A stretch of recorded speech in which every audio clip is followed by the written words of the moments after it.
పాకిస్తాన్ తలుచుకుంటే భారత్ను అంతం చేస్తామంటూ ప్రగల్భాలు పలికిన పాక్ ప్రధాని తోకముడిచిన విషయం తెలిసిందే. దీనికి భారత త్రివిధ దళాలు ప్రయోగించిన బ్రహ్మోస్ మిసైల్ కారణం. బ్రహ్మోస్ను ఎదుర్కోలేని పాకిస్తాన్ కాళ్ల బేరానికొచ్చింది.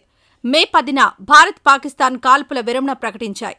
మే 7న భారత్ పాకిస్తాన్లోని 9 ఉగ్రవాద శిక్షణా కేంద్రాలపై వైమానిక దాడులు చేసింది. ఈ దాడుల్లో 100 మందికి పైగా ఉగ్రవాదులు మరణించినట్లు తెలుస్తోంది. బ్రహ్మోస్ క్షిపణి పాకిస్తాన్ వైమానిక రక్షణ వ్యవస్థను తప్పించి ఉగ్రవాద శిబిరాలను ధ్వంసం చేసింది. ఈ దాడులకు ప్రతీకారంగా పాకిస్తాన్ క్షిపణులు, డ్రోన్లతో భారత్పై దాడి చేసింది. భారత వైమానిక రక్షణ వ్యవస్థ ఈ దాడులను విఫలం చేసింది.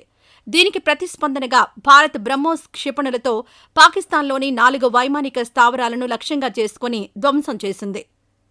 Made in India super sonic cruise క్షిపణి బ్రహ్మోస్ ప్రత్యేకతలేంటో ఇప్పుడు చూద్దాం.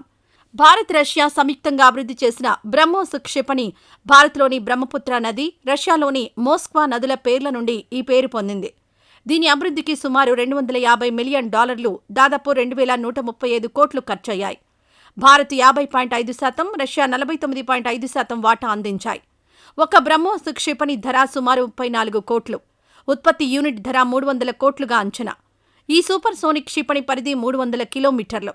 అధునాతన వెర్షన్లో 500 నుంచి 800 కిలోమీటర్ల వరకు దూసుకెళ్తుంది. అలాగే 200 నుంచి 300 కిలోల పేలుడు పదార్థాలను మోసుకెళ్లగలదు.